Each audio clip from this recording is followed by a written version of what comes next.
never thought I'd live to the day where they made abortions illegal.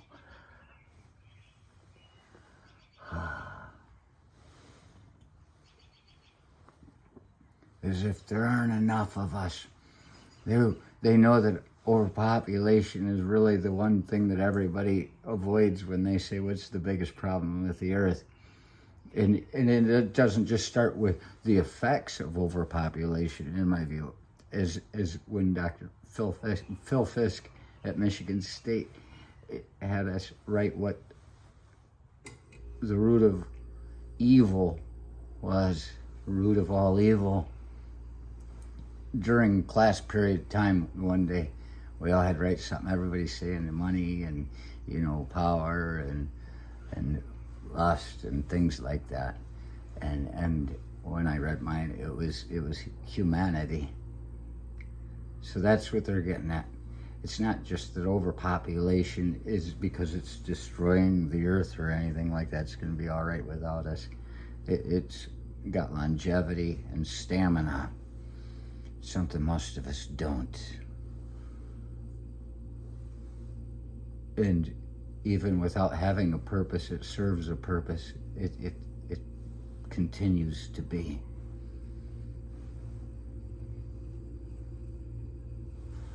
It lives by an unwritten principle, which is what most of us don't have. That's what I'm getting at. But yeah, overpopulation.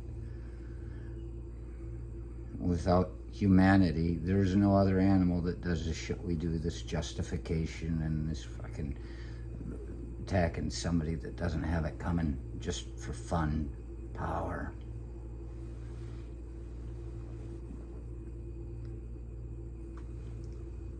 Nietzsche's will to power was not about what he wanted men to be, it was what he saw men being.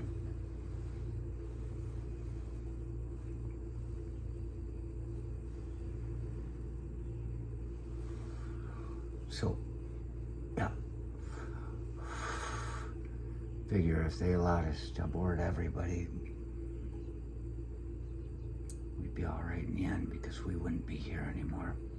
Nobody bothering us.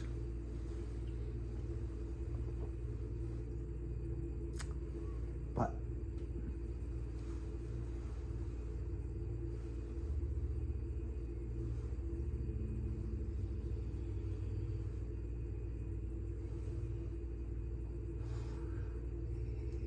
they want us to repopulate and just become like rats in a cage, because we know what happens with rats in a cage. They're fine as long as there aren't too many of them. But when they start overpopulating, they start turning on each other and attacking. They become very aggressive. Get out of my fucking yard. Don't walk in my yard without my permission. So they're attacking each other. Maybe that's what they're trying to do. Get us all to turn on each other.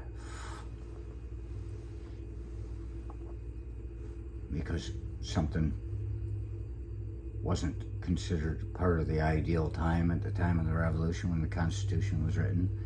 The Constitution was written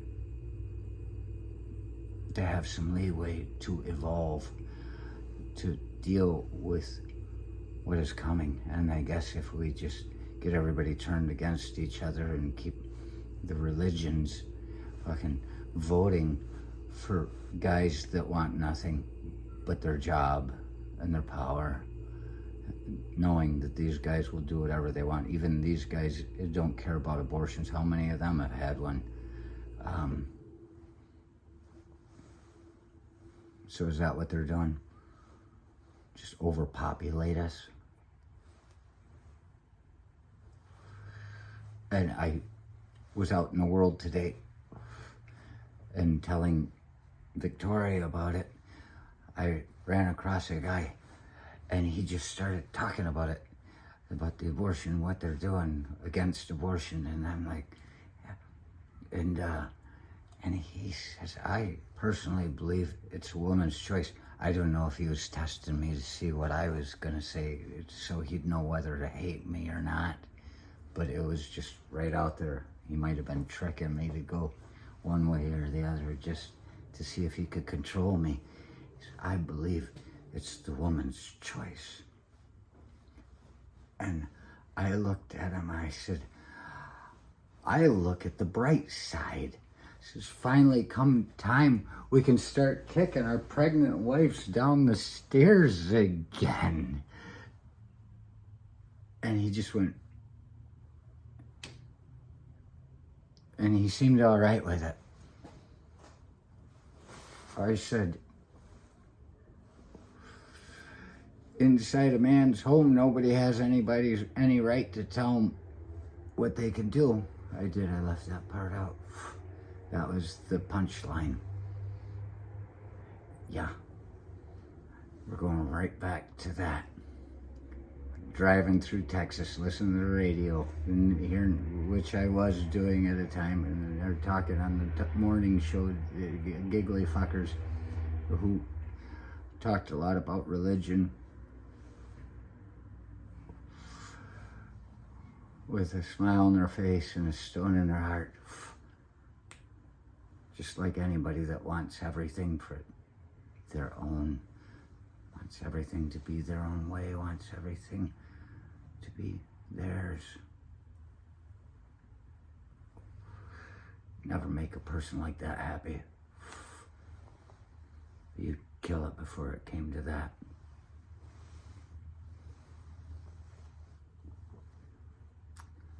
And she says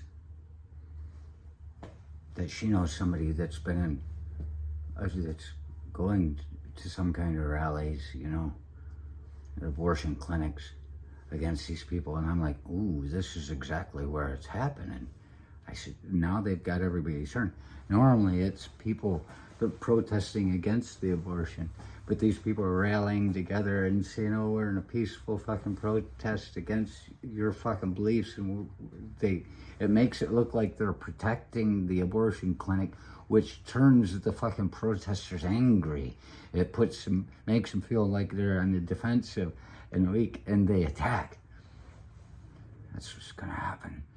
What I told Victoria, she should tell this person they should get a permit if they really want to do this, because they talk about this thing, how it's gonna, if they go by those standards from 200 and however many years ago, next thing to go, because I saw something about this, there was a guy that talked wisely about it. I don't know, maybe I was in the mirror after the shower, I don't know. Is gay marriage, biracial marriage. And she said, and the worst part about it is next year, if it's going that way, I won't even have a right to vote. She, as a woman. See, I can define woman. Have you ever met Victoria?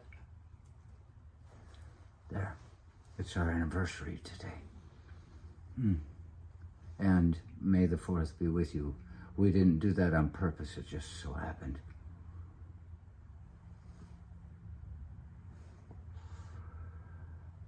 And I told her what they should do at this rally is they should get a permit to have some sort of burn barrel out there on the sidewalk in front of the abortion clinic during their little thing before it gets too out of control. They're like about 30 seconds before it gets too out of control. You know how fire turns people on. They should all take off their bras and burn them in effigy of what they are about to lose. Something they did in the 70s. We have to go further back than that. Why is it that just that year was okay for us to finally understand that people did have rights? Well, sure, they got to vote. That Susan B. Anthony woman was a big suffragette. But never thought much of David Bowie, and he sings a song about our city. I say, start burning the bras again, ladies. Remind them that you know what they're up to. I say we all go burn our bras at the abortion clinic.